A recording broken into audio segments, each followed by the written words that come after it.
Matt Hardy went through the plaster wall, but no plaster's going to save SmackDown from bleeding to death. Welcome back, guys, to Fog Wrestling. It is your top 5 moments from the 21st of November 2002 edition of the Big Blue Brand Show, because Big Show is here for a month of hell, a month of terror. This is the real reign of terror, because this big, boring, beige suit jacket wearing bastard is here, and he's not leaving until he bores the tits clean off us all. Like The Rock in 99 when he went for a titty operation. That's what's going to happen to us, because they're going to fall clean off us because we're bored. Ain't that right, sir? Aye, 7 foot tall, 500 pounds, a big angry giant. Heard it all before, don't want to hear it again. Let's hear about it again, because at 5th place we've got the Big Show taking on Edge, right? The match is alright, because Edge dominated. Well, I mean, it's always nice to get a world title match, right? I'm not denying that, but it's Big Show, though. It's Big Show, eyes. It's Big Show. Edge. I mean, I like Edge in this period, right? He's good. Heyman, though, you know, he's not credible. I don't think Edge is ever going to win the world title at this point. No, I'm not seeing it. I'm not buying it. Even though he should be over Big Show, like, but he's just not. I mean, Edge at this point. What age is Edge at this point? He's like late 20s. Edge should be the guy. You should be pushing for the belt. Yeah, it makes sense. I don't see why. Like, Edge is tall. He's got the look. I mean, why would you wait more years? Like, if you look at SmackDown at this point, I mean, why would you get out of the Big Show?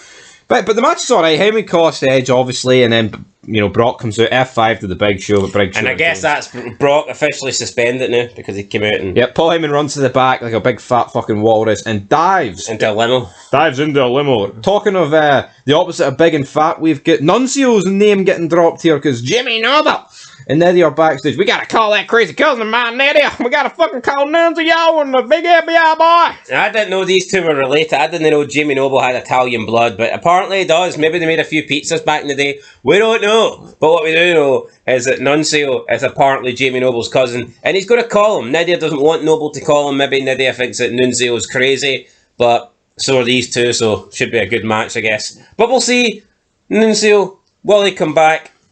I don't know. I mean, we know he does come back into WWE. I just don't really recall him being Jimmy Noble's fucking cousin. But he's definitely on SmackDown, so something goes on right. 3rd place, we've got Angle against Eddie. You loved this match. Take it away. What set it apart for the rest of them, my friend? Oh, yes. Angle versus Eddie. It's just a boring fucking match, let's be honest.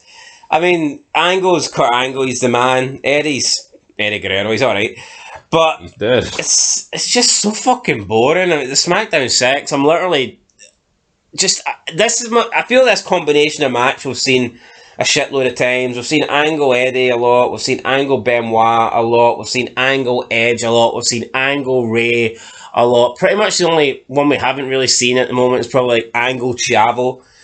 But no, I've just seen Angle versus too many of the SmackDown 6. I think it's time to move on.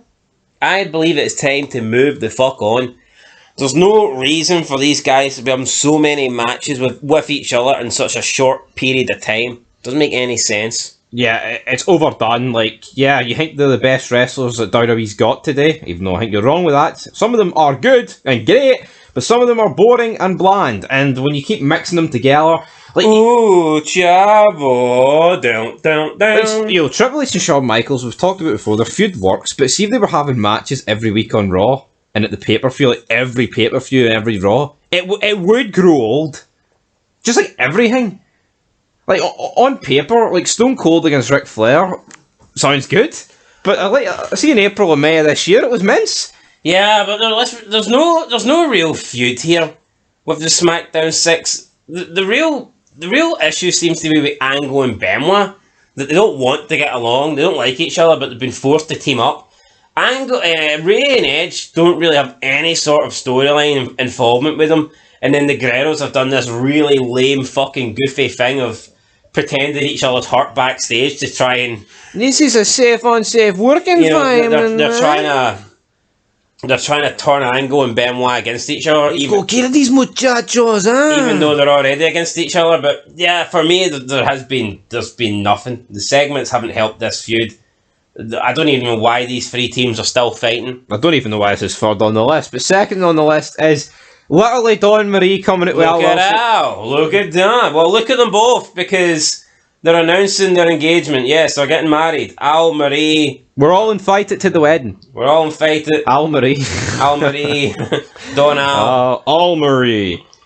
You know what, right? This moment in the Impact Zone. This moment getting second sums up how poor this show was. Yeah, so looking forward to the wedding. We'll see what happens. Will Al make it to the wedding, or will he croak it before then? We don't really know. We'll find out, I guess. SmackDown might croak it because it's been a series of bad shows in a row now, and I'm just not convinced it's going to get much better with Big Show at the helm.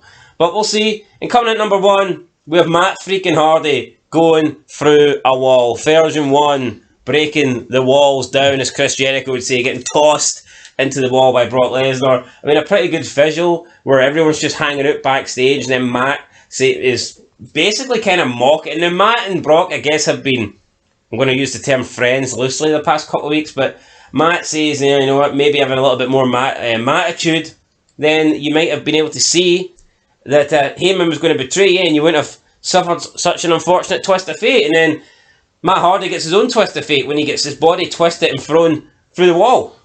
And this leads to Brock Lesnar just storming out, getting held back, and the Guerreros bitch and complain about how it's not safe and how Brock Lesnar's running around throwing people through walls. Matt Hardy's done for the night. He gets stretchered out, and we see Crash Holly sitting on the trainer's table getting an injury attended to while Matt Hardy's laying there on the ground dead. It was a pretty cool scene. It was probably the only good thing. I would go as far as saying it was the only actual really good thing on SmackDown. But it wasn't that good. But it was good enough for number 1. So on a good show, it would probably be like 4th or 5th. But here, it's 1st. Ah, come on. There's shows where we wouldn't even made the top 5. But anyway, that's it. Catch you in the next one, guys. Wasn't a good SmackDown. I think we gave it like a 2 out of 10 or 3. It's 2.5 out of 10, I think it was. 2.5 out of 10. Yeah, SmackDown needs to improve. I think Raw has been getting better lately. Last 2 Raws have been really good. But yeah, at the moment, SmackDown is letting the side down. Anyway, guys, catch you in the next one. Till then, peace.